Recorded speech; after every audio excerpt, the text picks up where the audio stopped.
This is the beginning of what I call the Apple apps, and that's a pretty generic term for the apps that Apple pre-installs by default on your iPad. You get them whether you like them or not. This is not the all-inclusive list, obviously. I still have messages, videos, contacts, photos, and a bunch of others out here that come pre-installed.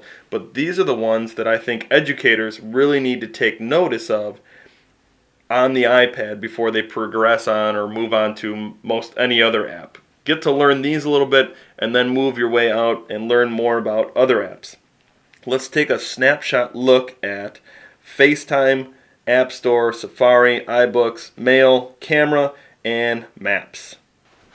Let's take a quick look at FaceTime and think about how we can use it educationally in the classroom.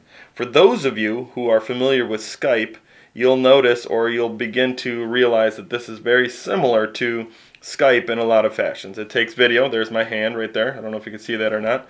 And you have contacts down here, recent phone calls or video chats that you've had, and you can even add favorites to people. But what you can do is you can add in contacts just like you can with Skype in many respects, but the person has to have a FaceTime account.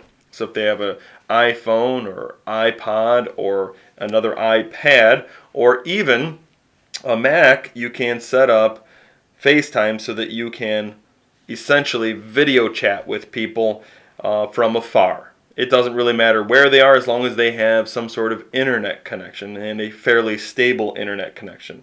You'll notice you can't just flip around the video camera actually to the back, and that's because it's called FaceTime for a reason. It's going to use this front-facing camera so that you can talk with the person and see them at the same time.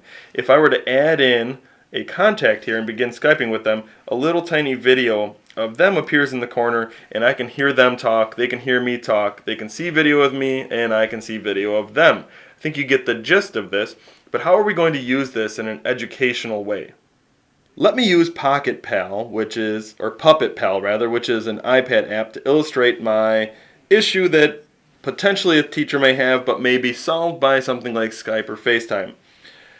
Enter the teacher who would be ever so delighted to have an author come and speak with or talk to or read their book to his students, but he lives on the East Coast of the United States, and unfortunately the happy author lives far, far away in a land deserted and surrounded by southern United States.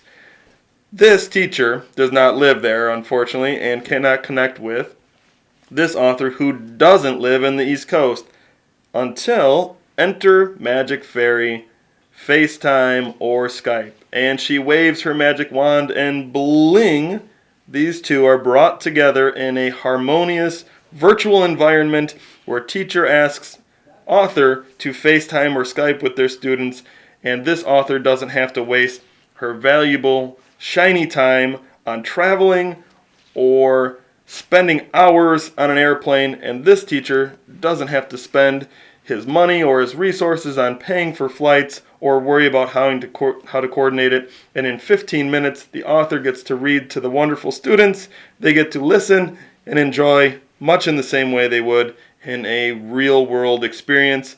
But everyone, in this case, is happy, including the fairy.